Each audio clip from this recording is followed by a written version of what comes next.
Olá, olá, boa noite, seja bem-vindo. Estamos em mais um episódio do nosso Querigma Podcast. Como eu disse já nas outras edições, o objetivo desse podcast é trazer informação para você, informação essa que nós não conseguimos passar no púlpito da igreja.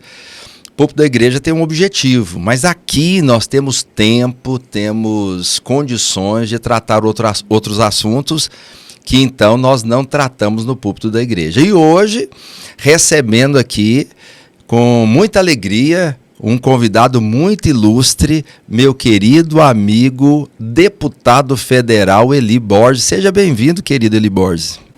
Pastor Mauro, é uma alegria estar aqui, me honroso o seu convite e também um momento para conviver mais com a membresia da videira, que sempre, sob o seu comando, me abraçou todas as vezes que aqui estive, e à sua disposição para, na medida das perguntas, trazer à baila as informações que o povo que estão assistindo precisa de ouvir resposta, melhorar a politização da igreja e outros aspectos importantes para o Tocantins. Ok, hoje vai ser uma noite poderosa, muitos assuntos, muitas perguntas, vai ser excelente. Eu quero incentivar você que não é inscrito no nosso canal ainda a se inscrever e também mandar o link aí para as pessoas que você conhece, para que eles possam desfrutar desse assunto, né? Nós vamos falar de política, vamos falar do papel do cristão e de tantas outras coisas.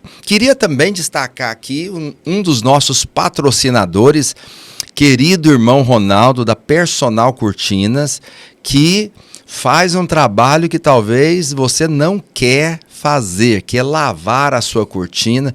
Tem cortina na sua casa, Eli? Tem, já sei aonde eu vou.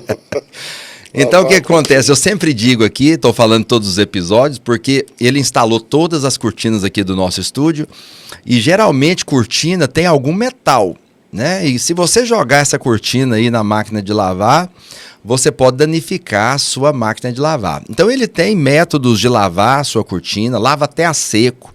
Também faz um projeto para a sua casa, instala as cortinas e faz todo o trabalho de retirada, recolocagem, projeto de instalação. Então você pode falar com a Personal Cortinas, que o irmão Ronaldo vai te atender de maneira poderosa. Pesquise ele aí nas redes sociais, Personal Cortinas, ele vai ajudar você. Também dá o like aí e para ajudar o YouTube a entregar o nosso conteúdo. Hoje, falando aqui com o deputado Eli Borges. Antes de entrar em política, Eli Borges, qual que é a sua raiz? Você é tocantinense, você é goiano, você é mineiro? De onde saiu o Eli Borges? Bom, eu nasci no Goiás, em Pameri, mas meus pais vieram de Minas. Pameri é perto de Caldas Novas, por ali. Inclusive, naquela época, Caldas Novas, salvo o maior juízo, era um distrito de Ipameri. Só que hoje Caldas Novas, em função do turismo, foi bem mais para frente, o progresso chegou. Mas eu sou de Ipameri, meus pais daquela região de Araguari, ali do sul de Minas, né? Então eu tenho sangue mineiro, nasci no Goiás e hoje tocantinense, que na época era o norte do Goiás. Inclusive uma história interessante do meu pai, quando ele mudava de Minas para o Goiás, ele teve um sonho curioso. Ele sonhou cantando uma música: eu sou mineiro, eu sou goiano. Eu estou rindo, eu estou chorando, né? Você veio para cá quando era norte de Goiás ou já era Tocantins? Eu fui funcionário do Banco do Brasil. Então eu mudei-me para Guaraí em 1980, quando não tinha Tocantins. E passei no concurso do banco em Colinas e voltei para Porangatu. E nesse interim o Tocantins estava nascendo. Aí vim para Gurupi e depois para Palmas. E então, de alguma forma, a minha permanência em Porangatu não foi muito longa. A maior parte da minha vida foi entre Gurupi, Guaraí, essa região nossa aqui, onde é a nossa capital mesmo. Sim. Quando fundou o Estado, você já estava em? Quando fundou o Estado, eu já estava em Gurupi. Gurupi. Ok. Já voltava outra vez de Porangatu, porque de fato eu morei lá 2 vezes, né? Quando ainda com 20 anos eu fui para Guaraí, 21 anos eu passei no Banco do Brasil, 27 anos eu pedi transferência para Porangatu e já voltando para Gurupi quando fundou o Estado. E fui da primeira turma do Banco do Brasil em Palmas, né? Já pedindo transferência para cá. E você entrou na política quando, como e por quê? Pastor Mauro, essa história minha é muito interessante. Eu tinha uma paixão muito grande pelo púlpito e, inclusive, cheguei a pedir demissão já em Guaraí do emprego que eu tinha na época. A empresa não existe, Bons Produtos, porque eu queria para Pindamonhangaba, onde eu sabia que tinha um seminário teológico. Meu sonho era ser um pregador itinerante, era um sonho, era uma paixão muito forte. Já era da Assembleia de Deus? Assembleia de Deus. Eu sempre fui da Assembleia de Deus. E, nesse interim, saiu um livro, não sei se você ouviu falar, Alinhamento dos Planetas, um livro que, de fato, imaginavam que ali seria um momento, etc., do arrebatamento da igreja. Meu pai se preocupou muito. E começamos a orar, e veio... depois disso, o concurso do Banco do Brasil. Eu acabei não indo para o seminário e já em Porangatu, eu orando bastante sobre o Tocantins que estava nascendo e tal, aquela introdução de um estado que nasceria, Deus acabou me mostrando que o projeto dele comigo seria o difícil projeto de ser político. Ser político, difícil projeto, porque o político, que eu chamo de político profeta, político cristão, acaba que é um desafio maior. Sim. Então eu sonhei com essa questão, por 2 vezes Deus me mostrou isso. Quando eu vim para Palmas, aí Banco do Brasil, eu já vim com um projeto de me candidatar nesse momento. Você era conhecido no Banco do Brasil? Eu era conhecido em todo o estado, porque eu comemorei nessa região, eu fui líder de jovens da igreja, e eu acabei, naquela época, me tornando uma espécie de um pregador itinerante. Né? Então, o Tocantins todo me conhecia.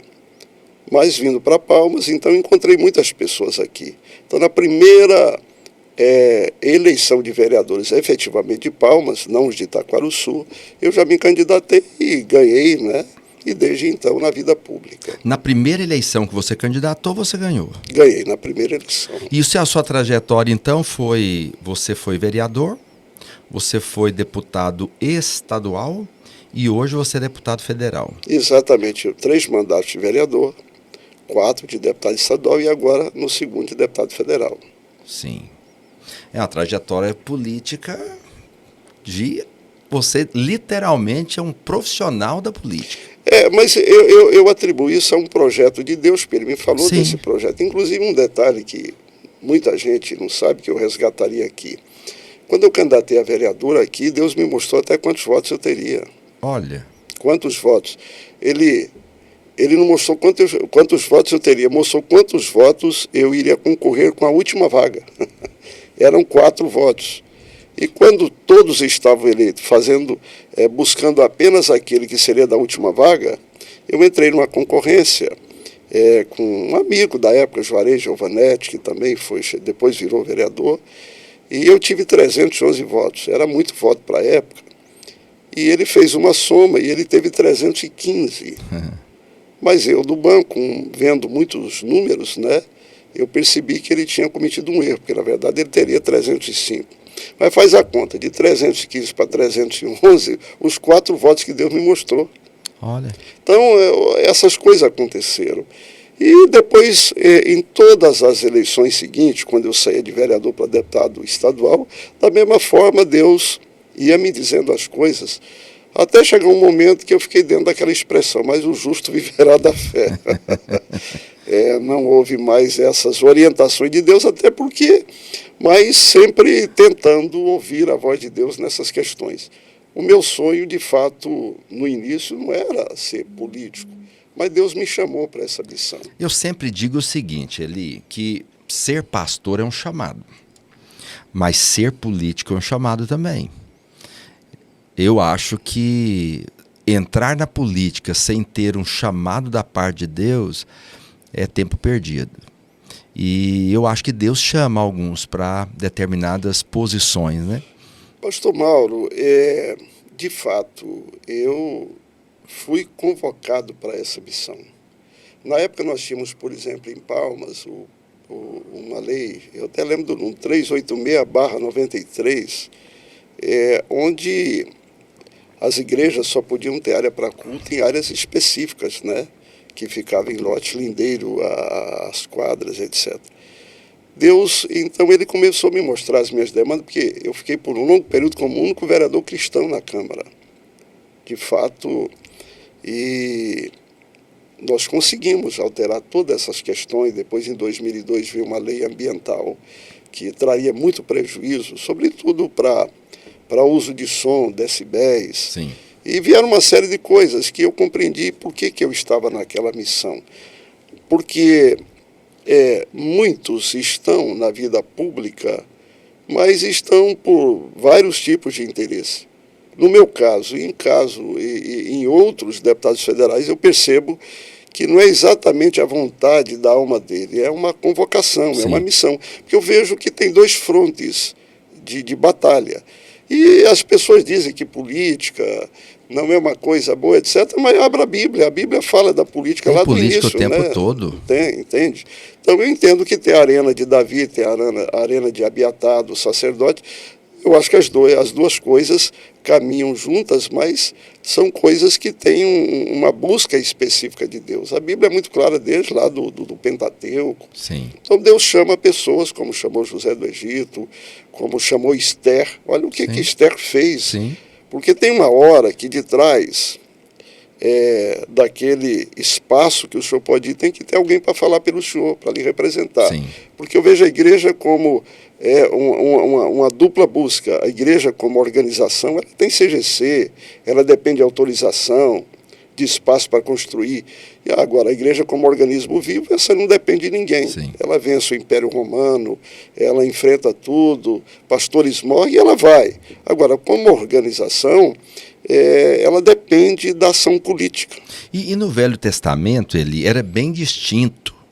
Assim, havia o papel do profeta, do sacerdote, mas havia o papel do rei. Então, assim, tem dois locais aí muito importantes.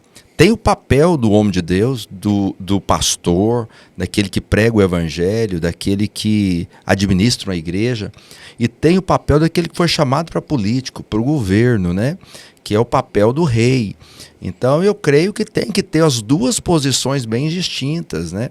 E eu louvo a Deus por ter homens de Deus que tiveram chamado para esse meio político. Porque é o que Jesus falou, não se pode esconder uma candeia, né? Você não acende uma candeia e põe debaixo do alqueire. Também você não pode esconder uma cidade iluminada em cima do monte. Então aonde tiver luz, as coisas vão aparecer, vão clarear, vão acontecer. Coisas de Deus vão acontecer. Agora tem que ter a luz lá para brilhar, né? E eu acho que Deus chama esses para ser um luzeiro no meio das trevas.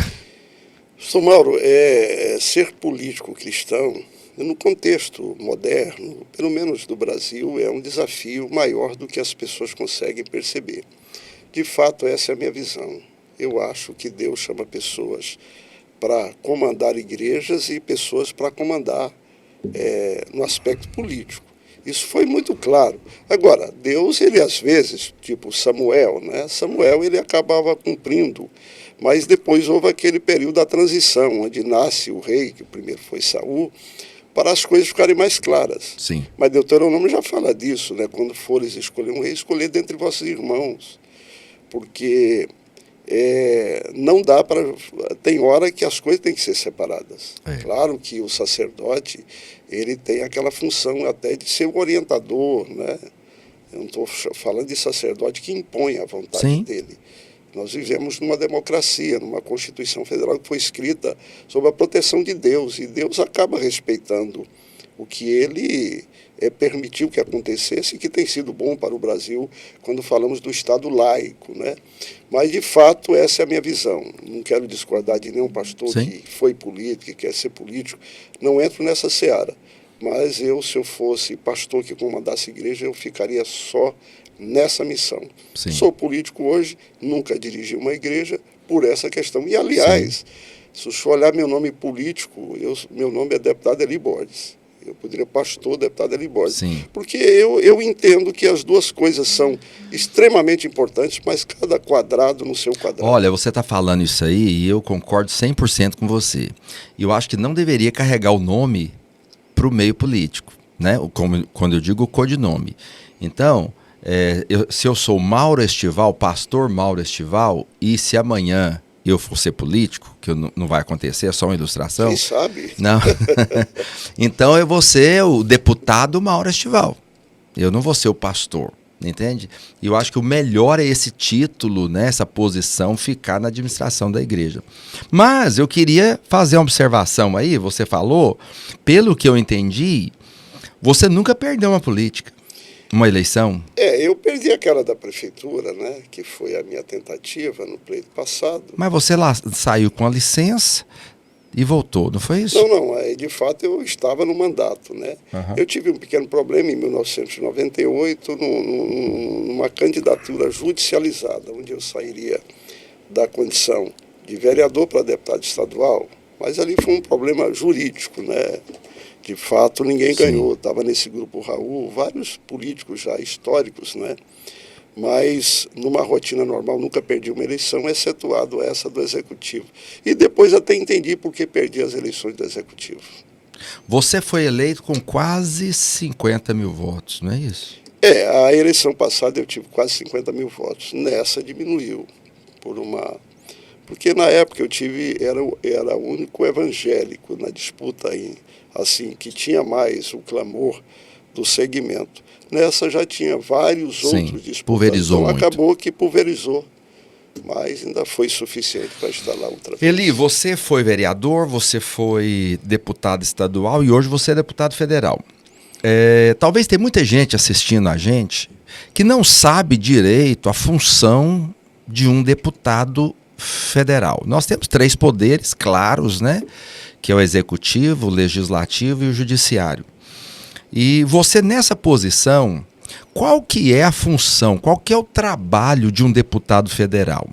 Ele tem trabalho de fiscalizar, ele consegue ajudar no executivo, ele consegue trazer verba para o Estado, ele consegue...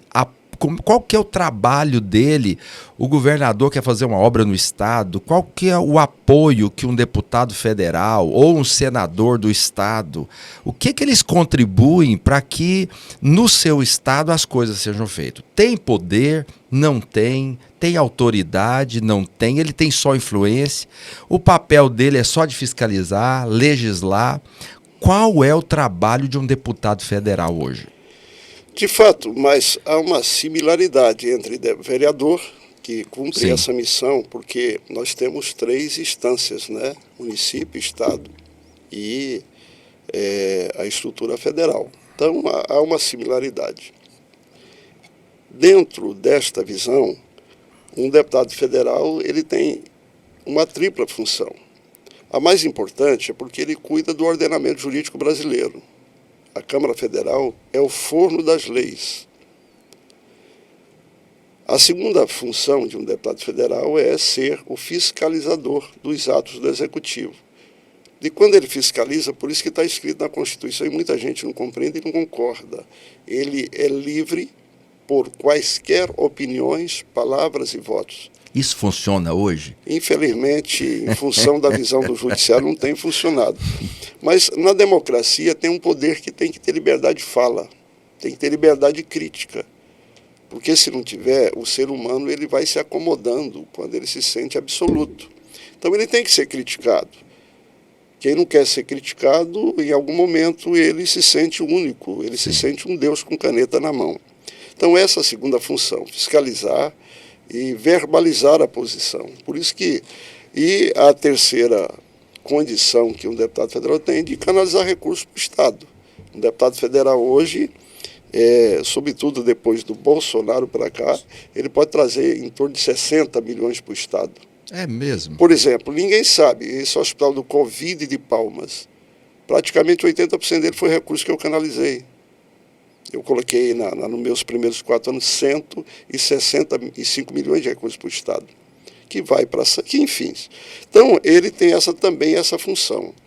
Mas eu diria que a mais importante é cuidar do ordenamento jurídico brasileiro. Sim. São as leis que regem o nosso país. Tudo começa na Câmara, né?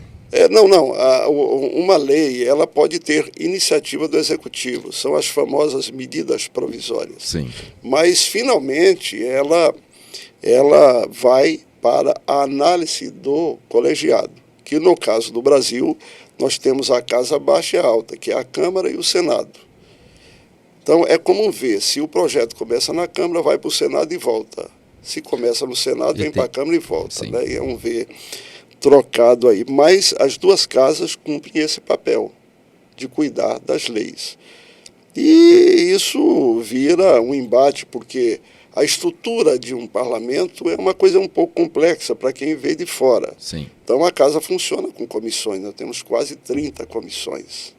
E cada comissão faz o seu debate dentro de um tema específico, agricultura, família, etc, etc. E as matérias são depuradas ali por tema, na sua visão constitucional, e vai para o plenário. E lá no plenário é o voto final. E é onde eu apanho muito, pastor Mauro, porque às vezes o senhor dá um voto favorável a uma matéria, mas não significa que o senhor está favorável a ela. O senhor dá o voto para receber a matéria no plenário. Entendi. Depois a gente vai depurar ela com o que nós chamamos de emenda, de destaque, para chegar ao texto final. E o pessoal corre lá e já diz, olha, deputado Eli votou contra, por favor. Mas nem sempre é assim. Eli, eu penso o seguinte, dizem que política é negociação. Como é que funciona os bastidores disso? Então, por exemplo, alguém tem uma lei, ele quer aprovar essa lei. E aí, mas ele precisa de apoio para aprovar essa lei. E na hora que vai buscar apoio, que ele precisa de voto, como é que funciona essa negociata? A oferta, tem a oferta do toma lá da cá? Tipo assim, não estou falando de corrupção financeira. Eu estou dizendo o seguinte, eu tenho uma lei para aprovar. Eu preciso do seu apoio. E aí você fala, não, pastor Mauro, eu ajudo você a apoiar, mas você tem que votar na minha. Existe isso nos bastidores? Como é que é essa negociata? Tem bastante. Lá se divide em dois tipos de busca de lei. Existem aquelas leis que são inegociáveis. Por exemplo, aborto é inegociável. Sim. Eu não vou fazer uma concessão. Liberação de drogas, o PL 399, é inegociável. Essa questão da nossa liberdade é inegociável. Excetuado essas questões, nas outras matérias existem sim esses avanços de tratativas de texto, não é? E isso é a rotina do parlamento. O presidente coloca na pauta a matéria e dá o start dela e as pessoas, os autores ou o relator quer aprovar. Então o senhor começa ali uma queda de braço. E tem esse outro lado ruim, chato. Graças a Deus eu não participo disso, não quero aqui vender a minha história. Sim. Mas existe também aqueles que votam em troca, por exemplo, de emenda parlamentar. Olha, se você votar nessa matéria, eu vou liberar 10 milhões de emenda para você dar para os seus municípios. Então isso acaba tendo, e é lamentável, isso prejudica muito o ordenamento jurídico brasileiro. Sim. Vamos voltar lá, você falou, eu questionei você aqui sobre essa questão de liberdade de poder falar. Eu vejo vários discursos seus, eu acompanho o discurso de muitos deputados federais, e a impressão que eu tenho é que, assim, primeiro que é uma bagunça ali, né? Na hora que tá, a gente parece uma feira em movimento ali. Mas a impressão que eu tenho, assim, o discurso, ele tem um peso, ou ele é uma prestação de conta para o eleitor? Porque a impressão que eu tenho é que o discurso lá, ele não influencia, ou influencia quem está lá, ou ele é uma prestação de conta mais para o meu eleitor, para ele ver que eu tenho essa posição, não negocio ela, entende? Qual que é o papel daquele discurso que o deputado faz ali? Pastor Mauro, de fato, o discurso, no primeiro momento, é apenas uma venda da minha imagem para o público. Sim. Mas quando o senhor busca na psicologia, consciente, subconsciente, o senhor entende disso mais do que eu, enfim, acaba sendo também, como diz lá em Deuteronômio, falarás dessas coisas, escrito nos umbrais da porta, falando de manhã, de tarde. Eu não sei se o senhor concorda, como é que é teologicamente, eu li um livro do David Onshu, onde ele diz que o maior centro de comando do corpo é a palavra falada, Sim, emitida. sim.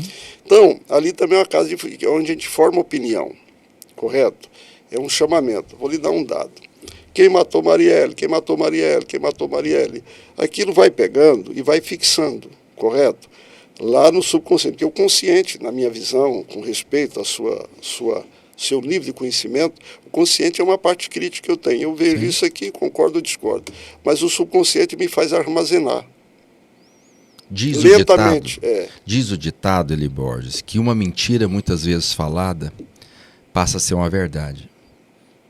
Dentro dessa visão, então, essa repetição vai formando um pensamento popular.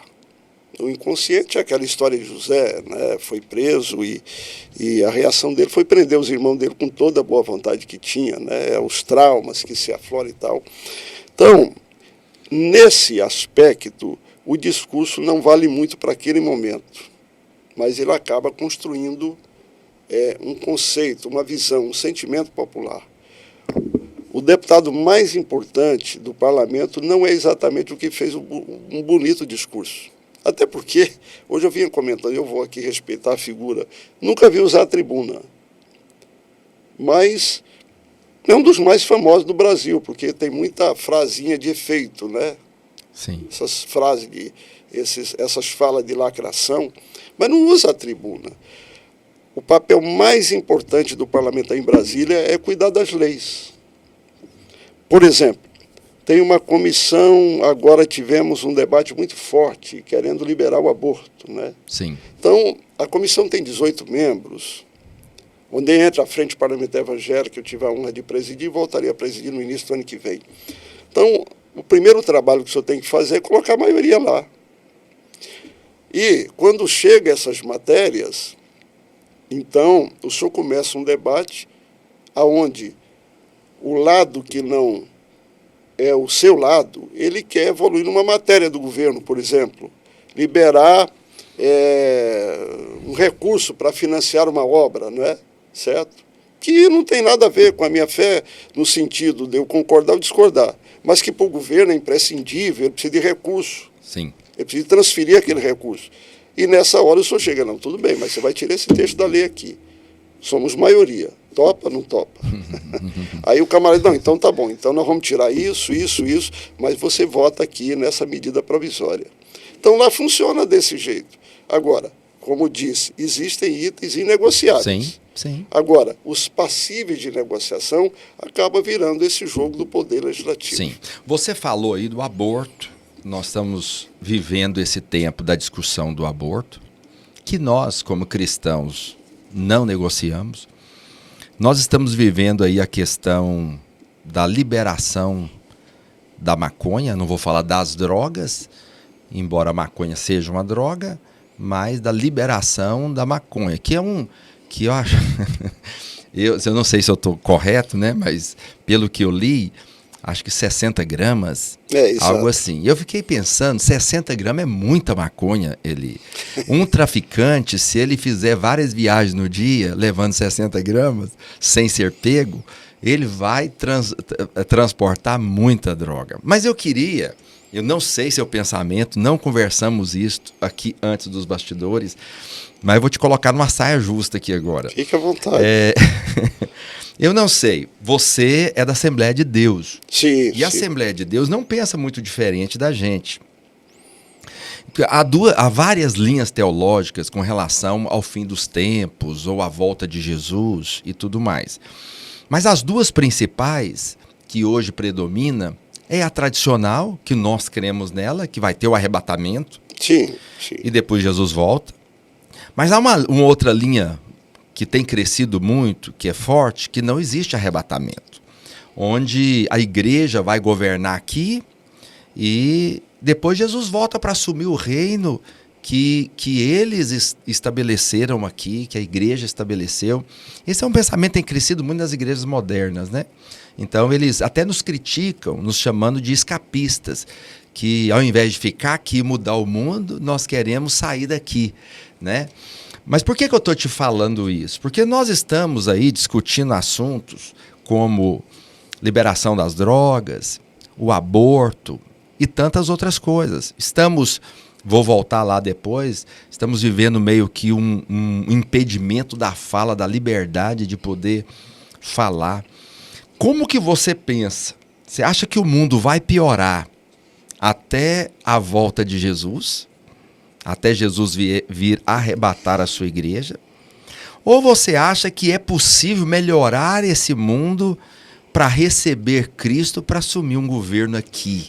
Qual que é o pensamento hoje, você como cristão político? Porque você está diante de duas estradas, né? Você tem a estrada cristã do arrebatamento, que eu creio que a Assembleia de Deus crê nele, você já confirmou isso, mas por outro lado você é um político que precisa trabalhar para melhorar isso aqui. Como é que você divide isso nessa questão teológica e bíblica? Pastor Mauro, vamos lá. É um pecado com a juventude brasileira essa questão do Supremo interferir no Poder Legislativo, que está acontecendo muito, quando cria a figura do traficante de pequena quantidade, que repetidas vezes vira o traficante de grande quantidade. Dá uma impressão que parece que tem um acordo aí? Lá no Supremo... Estou sendo maldoso? Não.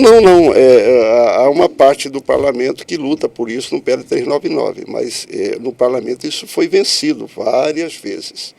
Nós conseguimos segurar essa matéria. Tem um partido no Brasil chamado PSOL, com respeito a quem é dele. Esse partido é muito pequeno, mas ele tem uma mania de recorrer ao Supremo. Correto? E parece que tem voz lá. E parece que quando chega lá é o Supremo que diz, olha, faz uma petição, porque tudo que eles botam lá acaba em algum momento acontecendo. Então nós temos duas matérias perigosas no Supremo. Essa questão da liberação das drogas, que a Rosa Weber lá, ela pretende, antes de aposentar, tratar esse assunto. Graças a Deus, onde eu digo que a luz tem que brilhar, o nosso irmão André Mendonça pediu vistas. Sim. E isso, a devolução será posterior a ela sair né, definitivamente. Então, eles defendem essa liberação das drogas nesse sentido, entendendo que, em liberando as drogas, nós vamos ver o problema do tráfico. Mas é muito fácil buscar. Bom, então, se resolve, como é que não resolve o problema do cigarro que é liberado? Correto? Então, é uma busca realmente maligna, não é? Tem o contrabando do mesmo jeito. Sim, e é liberado. Sim. Né? E a segunda coisa é a questão do aborto. Eles querem liberar o aborto oficialmente até 90 dias. Inclusive, a ministra da Saúde aqui, é no meu nome que eu estou dizendo, é uma vergonha nacional. Eles entendem que até 3 meses pode liberar. Mas quando se olha uma criança de 3 meses na barriga da mãe, ela é um ser formado, ela existe, Sim. Né? Então é uma luta. Lá nós temos uma bancada da morte no parlamento, lá, que é uma vergonha, não é? E naquela explicação, olha, a mãe tem que ter direito. A minha tese, bom, a mãe tem direito de matar a criança porque ela, do tipo, foi estuprada, que é um tema que quando fala... Sim. Tá, o pai tem direito de pedir isso. E essa criança não tem direito de dizer, mamãe, deixa eu nascer. Ela também tem que ter um direito. Mas como é que resolve num caso? Eu estou falando de um caso mais complicado de estupro. Como é que resolve isso? Ora, cria um programa de adoção. Cria um programa do governo de acompanhamento psicológico. E deixa essa criança nascer, porque aí acontece. E aí, se tem um irmão que está ouvindo, que fez alguma irmã, Jesus perdoou, mas agora para frente pense nisso. Sabe o que acontece depois no psicológico dessa mãe? 10 anos de idade, ela é convidada para ir no aniversário do Joãozinho, vizinho dela. E ela disse, se meu filho tivesse aí, como é que era ele? 20 anos, como é que era meu filho? E quando chega, disse, se meu filho tivesse vivo, talvez ele estava me ajudando, mas eu fiz o que não deveria. Então ela passa a ter uma série de problemas. Então quando a gente luta contra o aborto, você está lutando para que essa criança nasça e está lutando para a mãe não ter problemas amanhã. Até físico mesmo, né? Saúde, né? Sim, e inclusive o aborto é um ato muito violento, uma inserção violenta. A questão das drogas é o que o senhor sabe.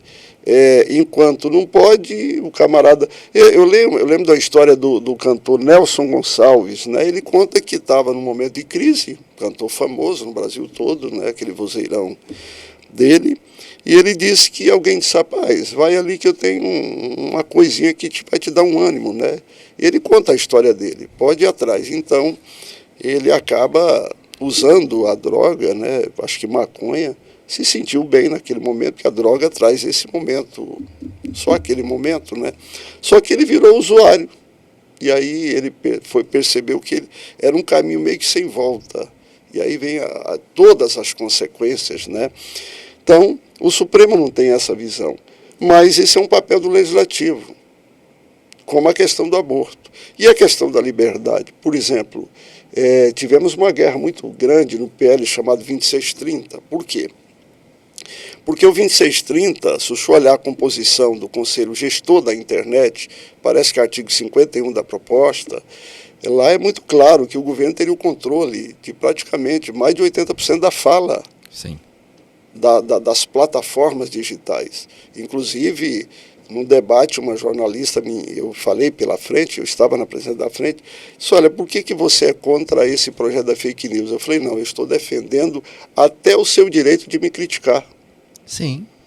Então, se você acha que eu estou com uma posição equivocada, vá para a Rússia e faça uma crítica lá ao Putin. Só leva 12 anos de cadeia. Eu tive que ser... eu fui ao extremo para ela entender. Então, por favor, eu prefiro ter alguma crítica de alguma... uma crítica que eu não deveria ter para defender a liberdade de uma nação. Então, isso foi muito forte e não é uma matéria que está encerrada em Brasília. Agora, essa questão teológica vai piorar, vai melhorar? A minha visão é bíblica. A Bíblia diz que o semeador saiu a semear, vírgula. O semeador dormiu, vírgula. O inimigo semeou o joio. Sim. Eu quero aqui botar no debate o ordenamento jurídico brasileiro. Tá, se os semeadores que Deus coloca lá não dormir, eu acredito que no contexto geral do mundo as coisas vão piorar.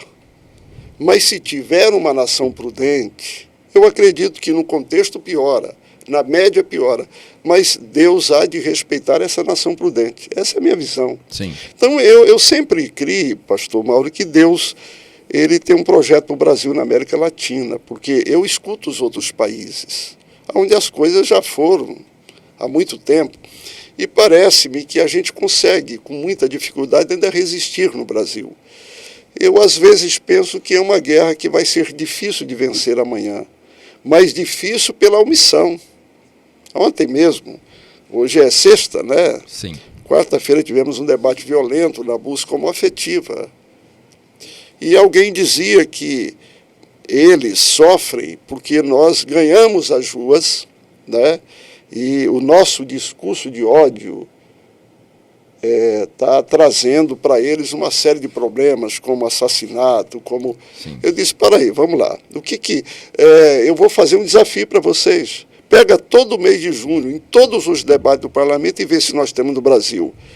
O que tem mais no Brasil? Se é homofobia, se é cristiofobia, ou se é cristofobia, se é bibliofobia, o senhor vai ver que quem tem discurso de ódio, de fato, é vocês que estão nos colocando como vilões da sociedade, porque defendemos a Bíblia, porque defendemos a família, certo? Não, eu nunca vi padre, pastor, espírita fazendo nada contra vocês. Vocês têm muito crime passional, é guerra passional entre vocês lá. Aí isso tensiona aquele debate. Aí eu peguei a lista, o camarada brigando comigo, falei, ele foi falando, eu fui escrevendo tudo que ele falou de mim, né? Aí eu peguei a fala de novo, está bem. Eu, em todo momento, respeitei. Entendo que a intimidade, eu tenho que respeitar. Tem a minha visão judaico-patriarcal, tem a minha visão biológica da ciência, mas de respeito, porque agora a intimidade tem que ser vivida na intimidade. Eu não posso fazer da minha intimidade uma doutrinação nas escolas. Mas vamos lá. O senhor, passei a lista para ele. Olha o tanto de nome que o senhor me xingou aí em 6 minutos de debate. Aí eu pergunto, quem é que tem discurso de ódio aqui? Sou eu? Não, vá na minha igreja, nós vamos lhe acolher lá, vamos orar pelo senhor. Não tem isso. Sim. Então, eles repetindo muito, né? Falam muito. E entra no que nós falamos aqui do subconsciente, né? Vai fixando. E eu falei isso, inclusive, para o ministro Zanini. Na frente, ele nos visitou na frente. Disse, ministro, a igreja é pacífica. Então, a gente não fica usando os tribunais. Aí o senhor é magistrado, o senhor vê lá 10 processos que eles fizeram contra nós. E nenhum que nós fizemos contra eles. Aí o senhor bota na cabeça que no Brasil tem muito discurso de ódio, que nós somos homofóbicos. De fato, não é nós que somos nada, nós somos pacíficos. É nós que não buscamos as barras da justiça. Porque a igreja tem outra visão, ela quer acolher, ela quer abraçar. A igreja tem portas abertas. Onde eu volto na primeira pergunta, por que eu acho que um pastor não deveria ser político? Porque ele pode, às vezes, excluir pessoas que querem ver a igreja como refúgio para todos. Eli, qual que é o papel que você acha do cristão nessa questão? Pastor que dirige, claro. Sim. Né? Qual é o papel do cristão se vê nessa questão da política? Porque, por exemplo, nós, claro, você está falando dessa guerra aí, eu sinceramente, eu não sei se isso tem conserto, né? Porque, assim, já taxaram a gente tanto que agora qualquer coisa que a gente fale é discurso de ódio, né? É preconceituoso. Então, assim, se você ensina e fala que homossexualismo é pecado, que nem pode falar homossexualismo mais, entende? Você está com discurso de ódio, né? Mas quando o pessoal, igual você falou, nos critica, fala da gente, critica, como a gente viu aí algumas cenas muito fortes em carnaval, né? As pessoas fazendo encenação com a própria imagem de Cristo, com cruz e tanta coisa, né? Agora, qual que é o nosso papel, né? O que a gente faz? Espiritualmente, a gente ora, a gente cala, nós temos o voto como arma, mas é só o voto? Qual que é o papel do cristão nessa questão? Porque assim, muita gente quer mudar o mundo, mas ele quer mudar o mundo, e aí eu estou falando a minha opinião, no respeito toda e qualquer opinião, né? Então, por exemplo, o pessoal foi para as portas dos quartéis, foi fazer tal, isso, aquilo. Eu, particularmente, acho um trabalho tempo perdido. Eu acho que o papel da igreja é orar. Então, por exemplo, nós vivemos hoje um tempo... você está falando aí que tem alguns países da América do Sul que voltaram aí para a direita. Mas a esquerda tem tomado o mundo inteiro. A Europa está tomada. Os Estados Unidos, que é um país que tem raiz cristã, que é até muitos teólogos dizem ser as asas da grande águia lá de Apocalipse, hoje vive um tempo terrível. Na Califórnia, as pessoas estão fechando os comércios, não querem mais serem empreendedores, colocam grade nas portas, o povo entra porque rouba até $950, não é crime. Então, tem um projeto desse no Brasil, apresentado por uma deputada do PSOL. Né? Exatamente. Então, quando eu te perguntei, e eu falo sobre o papel do cristão, e quando eu te perguntei sobre essa questão se o mundo vai de mal a pior ou não, é nesse sentido, qual que é o nosso papel? Porque tem muita gente querendo transformar o mundo no natural, né? E você não acha, por exemplo, que a transformação que a igreja pode fazer, não estou falando do político, o político tem um papel, nós votamos nele, nós temos representantes, mas, por exemplo, o papel da igreja, você não acha que é transformar as pessoas para que elas possam transformar o mundo através de votar? Porque assim, você acredita que o povo tem o governo que merece? Eu acredito, ele vota, poder emana do povo. Então hoje nós temos o governo que o povo merece, porque colocaram ele lá. Sim. Entende? Então assim, qual que é o papel da igreja? É ganhar, transformar vidas e esse povo vai crescer e vai mudar a história do mundo? Ou é mudar indo para os quartéis e fazendo no respeito a passeata, respeito tudo? Mas será que dá para mudar o mundo na força? Pastor Mauro, o contexto mundial, quando o senhor coloca no tabuleiro da rotina, o senhor vê que o mundo é ciclomático, né? Esquerda Sim. manda, depois não Cíclico, gostam. cíclico. Porque nós estamos vivendo um tempo também, e eu acho que aí o senhor pode dizer mais do que eu, de inquietação espiritual. Sim. O ser humano ultimamente, não está feliz com nada. Se ele compra uma bicicleta, ele quer um carro, ele quer um avião. E amanhã. Insatisfação. Então, há uma insatisfação espiritual no mundo. Eu vejo isso, né? Bom, mas feito isso, eu acredito que o que a igreja pode fazer? Eu ofereci essa sugestão para o Bolsonaro, no meu viu. A maior estrutura em movimento, em ação no Brasil, são as igrejas. Agora, o que a igreja fez que eu acho que ela não deveria ter feito? Ela transformou um cidadão em a única salvação do Brasil. Eu vi isso, e eu como, gente, para aí.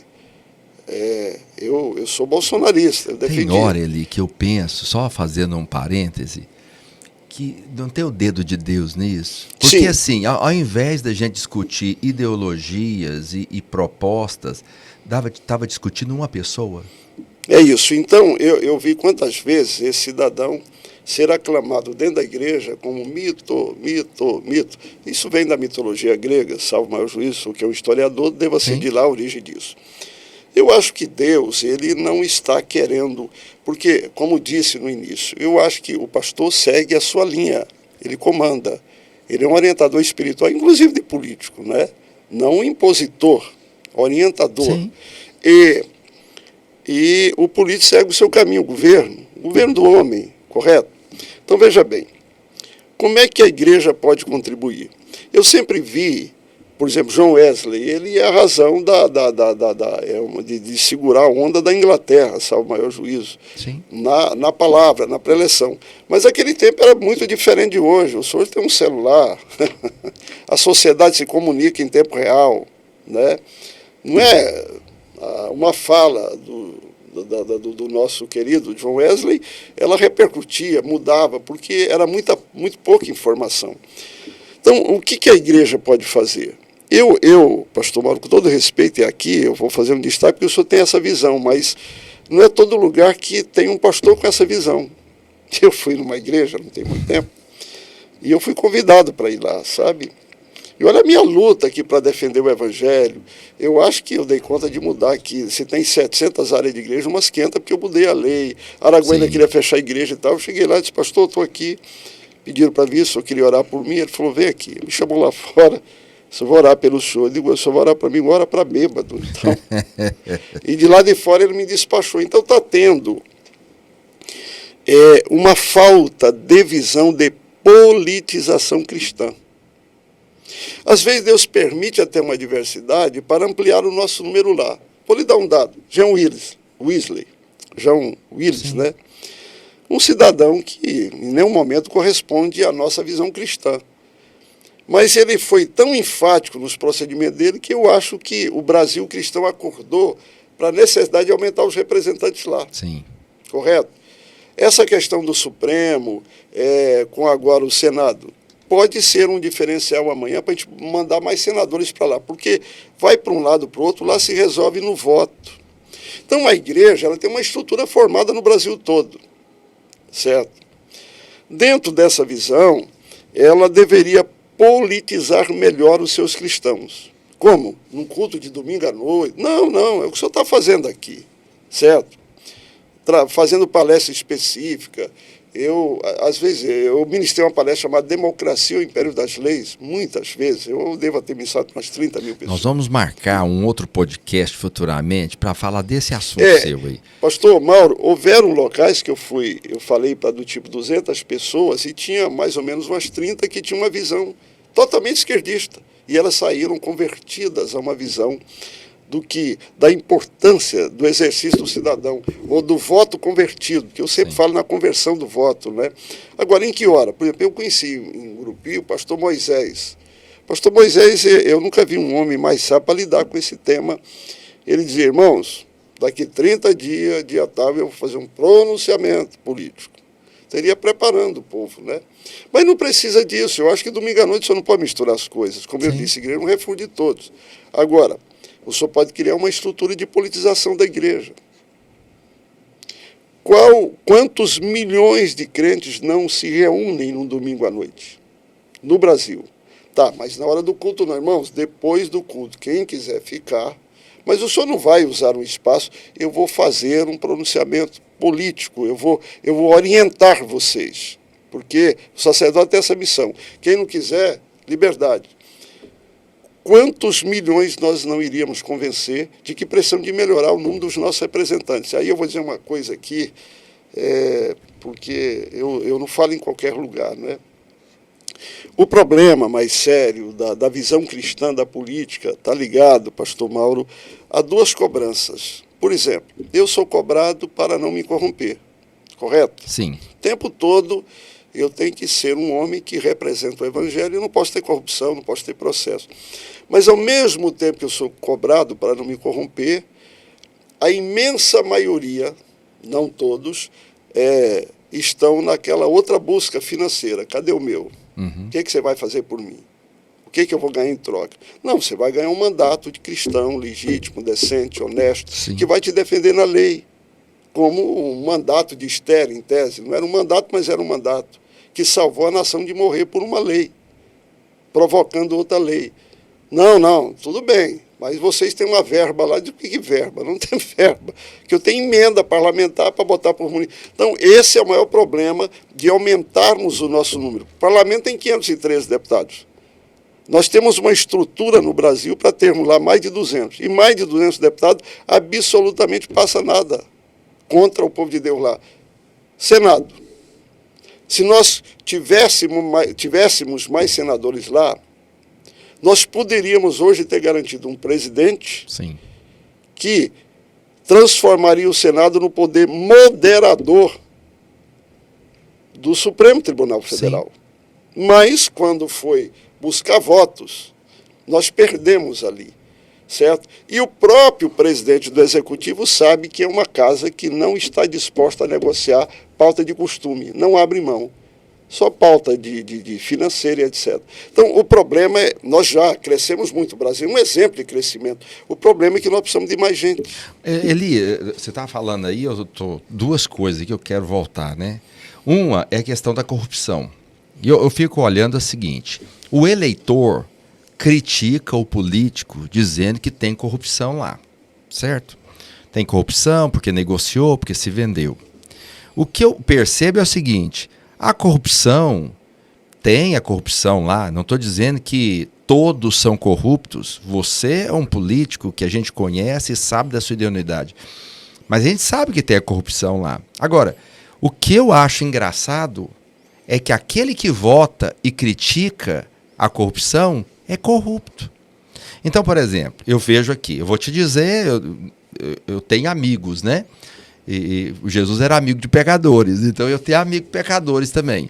Então, tem um amigo pastor, não vou aqui citar nome, nem fazer nenhuma referência para ninguém saber quem é, né? Porque pode ser que está me assistindo aqui, a gente está na cidade. Mas ele é claro, ele fala, olha, eu vou te apoiar, você me dá 200 mil. Entende? Eu fui conversar com um político aqui esses dias na cidade e ele estava... frio comigo, não queria nem me atender, porque achava que eu apoiava um outro candidato. Eu fui explicar para ele, falei, olha, você tem um tempinho para mim te explicar?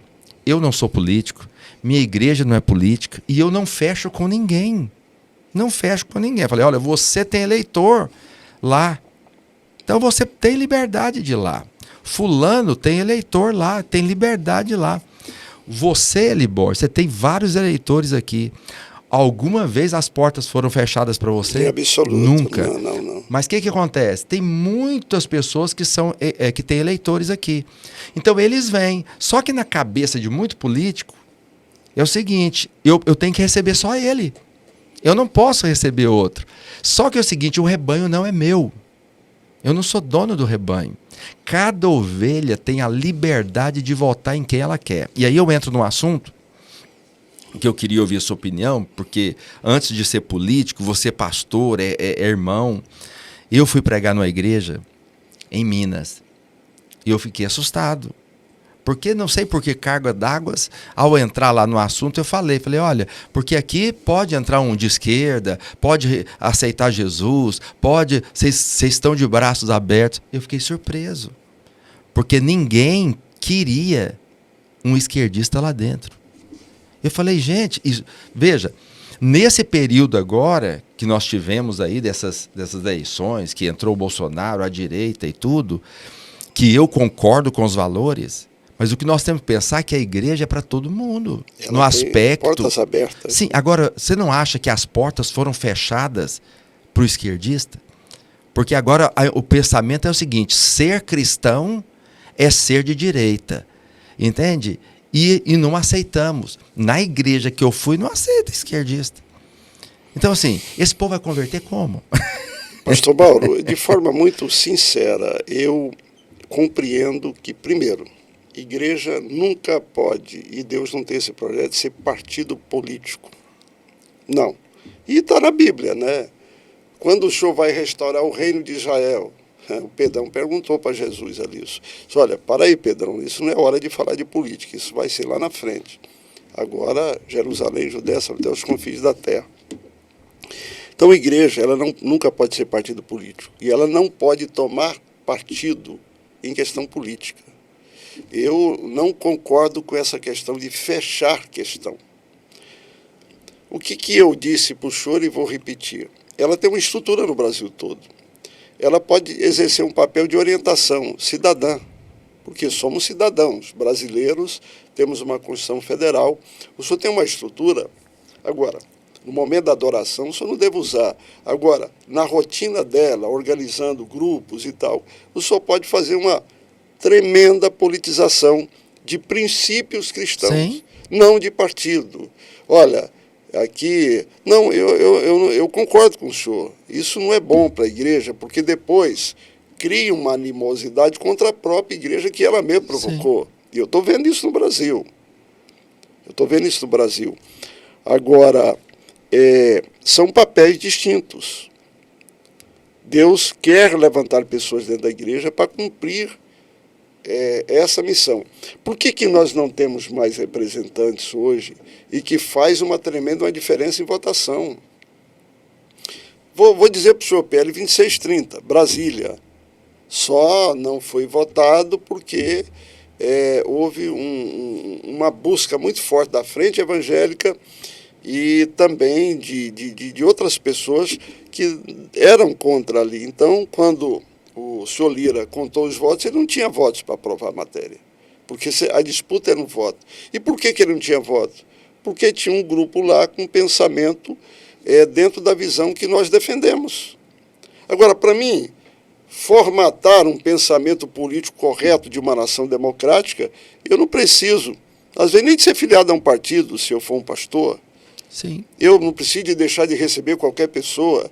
Agora, eu tenho que estar com a minha membresia preparada. Não, eu não estou fazendo a fusão do momento da adoração, mas o senhor cria núcleos de orientação. Sim.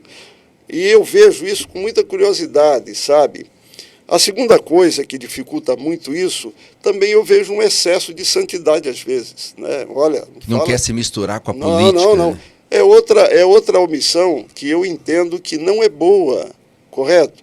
Eu conheço igrejas aí que, se eu falar de não, aqui, tá bem. Aí um dia eu disse para um líder, eu falei, tá bem, meu irmão, eu vou respeitar, só vou lhe dizer uma coisa. O senhor vai continuar se servindo daqueles que estão botando a cara para fora. A cara tapa, para garantir o que o senhor tem. Mas é um assunto muito melindroso. Então, dizendo que tem que ter uma fusão no procedimento da igreja. Não. Sim. Eu quero que a igreja continue sendo igreja, como igreja. A igreja, porque para mim a coisa mais linda da igreja é o Salmo 23. Para mim a igreja é o Salmo 23 na prática. Certo? Essa é a minha visão.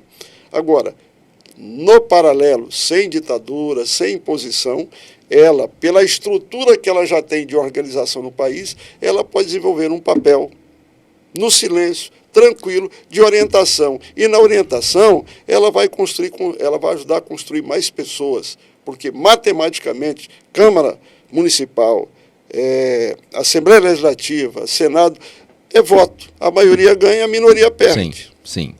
Eli, eu sei que parece que não, mas nós temos 1 hora conversando aqui. E tá muito bom. Mas é 2 assuntos só que eu não queria... Fique à vontade. Eu não queria terminar sem falar deles, né? Nós tivemos agora, nesse período do Bolsonaro, eu tenho a ligeira impressão que parece que politizou mais, né? O povo politizou mais. Mas eu quero lançar uma questão que eu quero te ouvir nisso, né? Então, por exemplo, realmente nós precisamos colocar gente lá. Mas você não acha também que, ao mesmo tempo, dá um desânimo? Por exemplo, você coloca pessoas lá. Por exemplo, nós temos o Senado. Aí o Senado tem uma função que hoje ele não faz, que parece que cedeu para o STF fazer, né? Cabe ao Senado legislar e criar as leis. Mas a impressão que eu tenho é o seguinte: o que é para o Senado fazer, ele não está fazendo, e ele aquietou para que o STF possa fazer o que hoje quem está governando. Eu não sei se eu posso falar isso aqui, mas parece que quem está governando é o STF. Quem faz as leis e define tudo é o STF. Você não acha que está tendo uma mistura? E assim, nós estamos colocando alguém lá, mas que no final das contas não está cumprindo o papel que deveria fazer, entende? Porque o papel do Senado, pelo que tudo me indica, claro que você está dizendo que as leis começam na Câmara, sobe para o Senado, outras vezes ela se inicia no Senado, desce para a Câmara e volta para o Senado, mas a impressão que eu tenho é que nada está acontecendo. Pastor Mauro, o grande problema que nós temos lá na Câmara e no Senado é exatamente esse. Agora, isso é fruto de quê? Vamos para a última eleição do presidente. Por exemplo, porque o Legislativo brasileiro, ele é presidencialista. 512 deputados podem pedir ao senhor Lira para pautar uma matéria e eles não vão pautar. Está no regimento. Inclusive, ele tem essa autoridade. Tem. Inclusive, eu sou autor do novo regimento da Câmara. Lá. Fiz uma mudança, sou autor. Estou com um novo regimento pronto. O Lira me deu essa missão, mas recuou. Não sei se ainda vai pautar essa matéria. Mas o que vejo em Brasília, que faz a diferença, de fato, são pessoas que têm posições. O que aconteceu com o Senado? Nós tivemos o Marinho como candidato a presidente, que vinha de uma visão conservadora e que, em estando na presidência, ele faria uma diferença como Senado com papel moderador do Supremo, correto? Agora, vamos para os votos aqui. Aí vem as negociatas, ou não, mas de fato, faltou pessoas que têm a postura lá. Por que faltou pessoas que têm a postura lá? Porque faltou construção prévia. Quem é que eu vou mandar para lá? Essa é uma pergunta que a gente não faz. Geralmente, mandam para lá quem tem mais dinheiro. Geralmente, manda para lá quem pode comprar mais votos. Geralmente, manda para lá quem sabe articular melhor os interesses financeiros. Mas, dificilmente, eu vejo a escolha de pré-candidatos, que muitas vezes acontece em comunidades religiosas, sem uma visão prévia do ser humano como essência. Ora, a Bíblia diz assim: pelo fruto o senhor conhece a árvore. Eu tenho uma frase que é minha: o maior avalista do homem é o passado dele. Então está nos faltando, no nascedouro do processo, o que a Constituição diz: o poder emana do povo e para o povo exercido. Então, os eleitores que me perdoem, porque eu também aqui me enquadro como eleitor. Sim. O problema do Brasil está no nascimento do voto, que em 80% dos casos vem por interesse financeiro. Eu posso dar um dado meu? Sim. Quando começou essas eleições agora, para a segunda vaga de federal, eu pontuava em primeiro lugar no Estado. E eu tinha uma avaliação no segmento evangélico de 93,7% em Palmas. Nós temos 300 mil evangélicos no Estado, e eu tinha essa avaliação. Então, qualquer partido dizia, campeão de voto. Eu digo, meu irmão, eu conheço esse filme. Isso é uma represa que, do meio do caminho para frente, vai estourar, porque eu não vou ter a condição do cadê o meu para te apoiar. O que você vai me dar em troca? Porque, infelizmente, e aí é Bíblia, o senhor tem Deus e Mamon. Deus, o nosso Deus e Mamon, o dinheiro ou Deus. E aí eu vou ser sincero, e aí eu não vou entrar nem só na seara política. Infelizmente, muita gente está buscando Deus Mamon. E aí começa no eleitor, isso é horrível. Sim, sim, eu tenho aqui gente, por exemplo, que ele vai votar, ele vota por causa do emprego. Aí vem o emprego do filho. Eu só quero conhecer a minha visão de voto, eu falo isso na minha palestra, os 5 níveis de voto para o Legislativo do brasileiro, eu vou dizer agora. E deveria ser inversamente proporcional. O primeiro voto que o brasileiro dá é para um parente. Pode ser bandido. Não importa e se vai fazer algum benefício ou não. Ele vota porque é parente. É parente, é meu sangue. Tá bem. Um dia eu vou precisar dele. Olha as frases, né? O segundo nível de voto, ele vem para um amigo. Não, tudo bem, é meu amigo. Todo mundo rouba lá, etc. O terceiro nível de voto, ele vem por influência. Não, vota para o pastor Mauro, ele é muito bom, gosto dele. Tá bem, não tem para quem votar e tal. O quarto nível de voto, geralmente, aliás, esse é o quarto, o terceiro é por interesse. Tu vota para mim, tu vai virar meu chefe de gabinete. Eu conheço candidato que oferece 100 chefia de gabinete. O ser humano joga, né? O quarto é esse voto, não, vota para ele e tal. Não, eu não tenho para quem votar, eu vou votar. O quinto voto é o voto que deveria ser o primeiro. Eu vou votar pastor Mauro, porque ele tem perfil, ele tem história, ele tem ontem, ele tem construção. Porque o que está faltando em Brasília? Você esqueceu um aí. O que literalmente pega o dinheiro. Pois eu digo, porque eu vou ter... aí vem o que? Tem esse aí, eu falo de 5. Que pega o dinheiro, que se vende, né? É o eleitor do cadê o meu? Sim. E se só fizer uma pesquisa, o eleitor do cadê o meu, ele é a imensa maioria do processo. Então vamos lá. Eu tinha uma pesquisa que me dava 65 mil votos, correto? Vamos lá. Nós temos aproximadamente, eu chuto, 300 mil cristãos que votam no Tocantins. Claro que nem todos me conhecem. Sim. Então, a priori, se eu defendi o Evangelho e eu luto para defender a glória de Deus, eu deveria ter mantido pelo menos 65 mil votos, né? Aí eu pergunto, e o senhor que vai responder, onde é que essa represa estourou? Porque a pesquisa me dava 65 mil votos. Então. Aí, um momento, a represa estourou. Aí eu comecei a ouvir, pastor Eli, me perdoa, eu estava precisando de comprar geladeira, me perdoa, porque o cara me deu 100 conto. Então, ou nós mudamos... E quem pode mudar isso, pastor Mauro? Então, essa é a crítica que eu fiz e que eu continuo fazendo. Ele reclama que a corrupção lá... Mas ele vende o voto dele. Ele diz que não, mas ele vende. Ele vende por causa do emprego, ele vende por causa do benefício, ele vende porque se aquele parente entrar, vai arrumar para ele uma vaga de trabalho, ou vai arrumar para ele um benefício, ou, infelizmente, até hoje ainda tem um emprego fantasma, que alguém ganha, que nem trabalha, nem vai lá. Então, assim, eu acho que a corrupção tem que mudar na base, na raiz. Concordo com você plenamente. Mas eu queria te fazer uma pergunta para encerrar, que é até mais light. Não, fica à vontade. Mas nós tivemos uma valorização no período desses 4 anos de governo de direita do Bolsonaro, uma valorização das cores que está de fundo de você aí. De fundo de você está as cores verdes, né? A verde. E a cor da nossa bandeira foi valorizada e tudo mais. E se valorizou muito o dia 7 de setembro, e com movimentos grandiosos, né, de exaltação à bandeira e tudo mais, que eu acho bonito. Acho bonito, eu acho que tem que cantar o hino, eu acho que... Eu lembro quando eu estudava que cantava o hino, eu acho que ser patriota não tem nada de errado, e eu acho que é uma bênção para a nação ter orgulho da sua pátria. Como é que vai funcionar agora, 7 de setembro? A bandeira vai ser verde ou vai ser vermelha? Bom, e aí vamos aguardar, né, pastor Mauro? Mas eu vejo assim uma tentativa de colocar o verde para substituir o vermelho.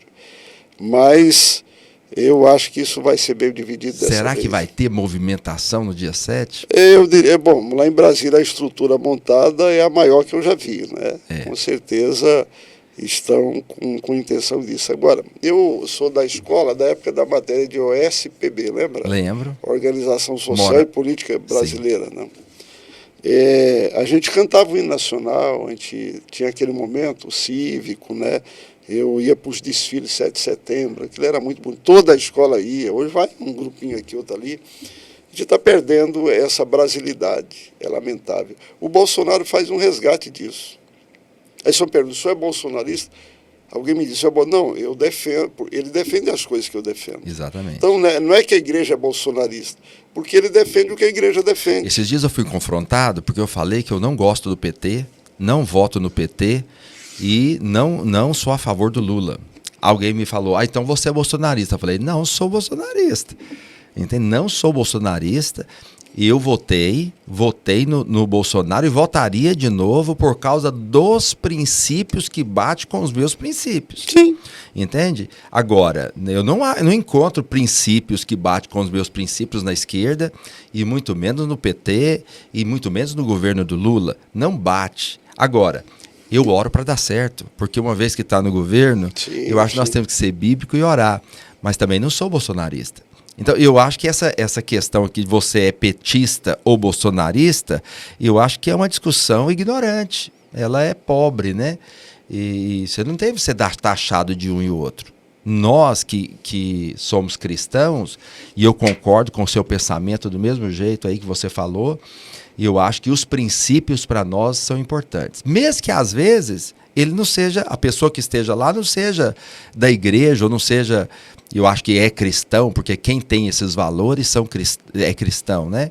Mas mesmo que ele não seja crente, não seja da igreja, mas se ele está lá e defende os nossos valores, eu acho que cabe a nós apoiar e votar. Pastor Mauro, Brasília é um local que a gente cresce muito na visão de compreender a importância da unidade. A Bíblia fala muito da unidade. Praticamente toda semana, bancadas se unem lá para defender os temas nossos. Bancada católica, recentemente tivemos o apoio da bancada espírita defendendo, eu falo porque tem um espírita linha branco, né? Não é que aqui eu não estou falando de opção religiosa, eu estou dizendo que ou se busca isso, ou a gente perde os duelos de Brasília, né? Agora, como o senhor disse, bom, a Constituição é muito clara, olha o princípio, o poder emana do povo e para ele é exercido. Então as coisas não nascem de mim, nasce do voto, nasce do eleitor, que eu também sou eleitor. Feito isso, Brasília é um local que o senhor descobre que não está ali para fazer a defesa da visão religiosa sua ou minha. Ali o senhor tem que se unir com várias bancadas que representam outros segmentos, porque senão, na soma do 1 mais 1 dá 513, a gente perde as batalhas por ali. Mas é como o senhor mesmo disse, é uma construção de rotina, é uma construção que nós temos que ver ela não no sentido da igreja sendo isso. A igreja é igreja, ponto final, e não negocie ela. A igreja é o Salmo 23, não abra mão disso. Eu sugiro. Eu quero até repetir isso aqui. Quando eu digo que a igreja tem uma estrutura nacional que pode revolucionar o futuro do Brasil, para ser um país ainda mais cristão, mais conservador, é porque ela tem uma base construída. Ela levou décadas para construir estrutura. O senhor está ramificado no Brasil todo, a Assembleia de Deus e tal. Não sei se eu poderia fazer uma crítica. Às vezes acho que os líderes nacionais das igrejas deveriam ter pelo menos um momento anual para se encontrar dizendo, olha, as nossas diferenças litúrgicas existem, como as 12 tribos de Israel, né? Cada um tem as suas diferenças, mas nós temos bandeira que nos une e a gente vai lutar por elas. Mas não expondo a igreja, usando a igreja, o nome da igreja, fazendo acontecer na base dela, na rotina dela, lá nos núcleos dela, essa construção da manhã.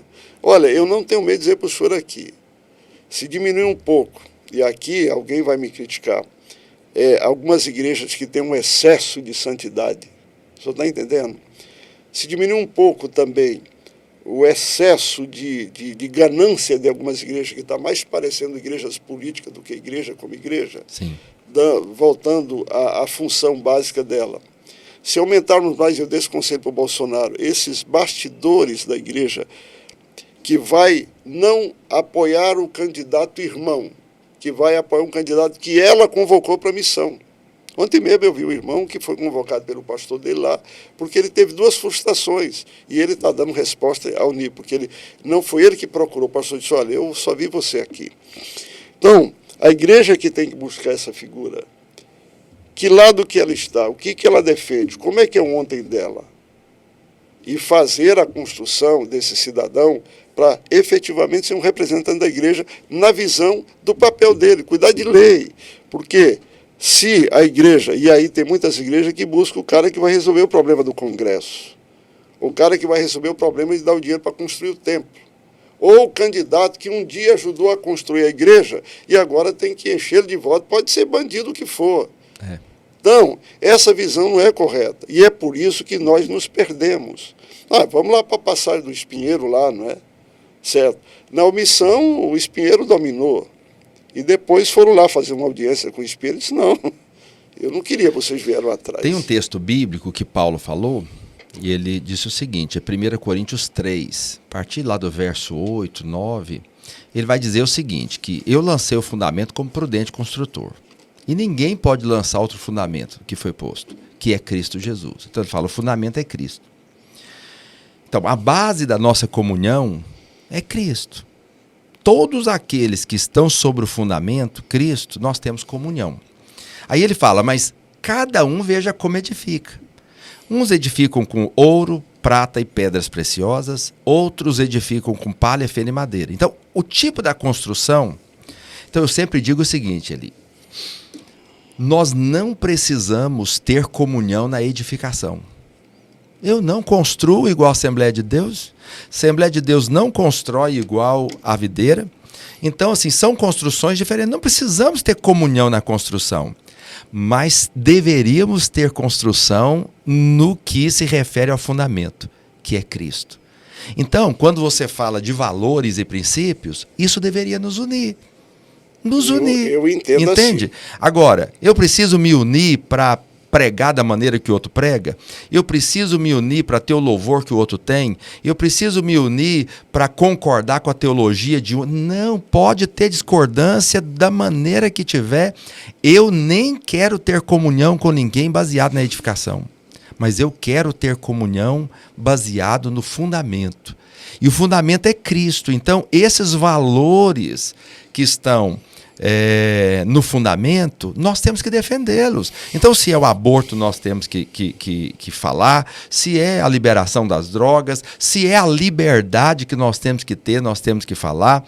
Então, assim, eu acho que nisso nós nos unimos. Então, todo político que defende os nossos valores, e aí começa pelos irmãos que Deus chamou, que nós começamos lá no início do podcast, né, que tem um chamado, eu acho que esses deveriam ser valorizados, que vão defender os princípios que nós cremos. Mas eu quero te dizer algo. Nós precisamos marcar outros horários, porque eu quero depois marcar, talvez eu vou te pedir para ligar para você, para ver a sua agenda, para a gente marcar para falar desse tema que você disse aí, dessa politização. Eu acho que ela é importante para falar mesmo.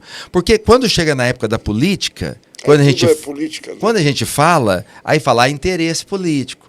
Então, agora, se bem que está chegando aí, né? Não, mas se for eu, é só daqui 4 anos, a priori, né? Então, nós podemos parar e falar de valores. Volto a dizer, não é o mito A ou a pessoa X, mas dos princípios, falarmos dos valores, porque quando vier as eleições, nós temos clareza para saber em quem votar, né?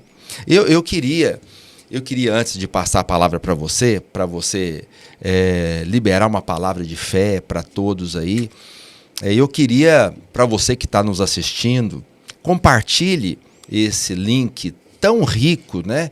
Assunto tão poderoso. Eu sei que nós não temos mais tempo, passamos de 1 hora aqui de podcast, e se deixar, conhecendo o Eli Borges, como eu conheço, tem assunto aqui para 2h30 de podcast. Compartilha, né, se você conhece alguém que precisa entender desse assunto e se edificou você, espalha aí esse conteúdo. Também se inscreva no nosso canal e dá aquele like aí que ajuda. Toda vez que você faz isso, faz um comentário, dá um like, se inscreve, o YouTube é um algoritmo. Ele vai distribuir o conteúdo para mais pessoas. Mas antes de encerrar, Eli Borges, libera uma palavra. Você é político, você é homem de Deus, você é pastor. Libera uma palavra de despedida, mas também uma palavra de fé para todos que estão nos assistindo aí nessa noite. Pastor Mauro, inicialmente minha gratidão por me ouvir, né? E me colocando à disposição sempre, até porque o senhor é um amigo que eu tenho aqui, uma pessoa que sempre me acolhe com muito respeito a mim e a minha família. O que eu poderia dizer para os irmãos num momento como esse? É que não percamos a esperança. Esperança, etimologicamente, é a expectativa de um bem futuro.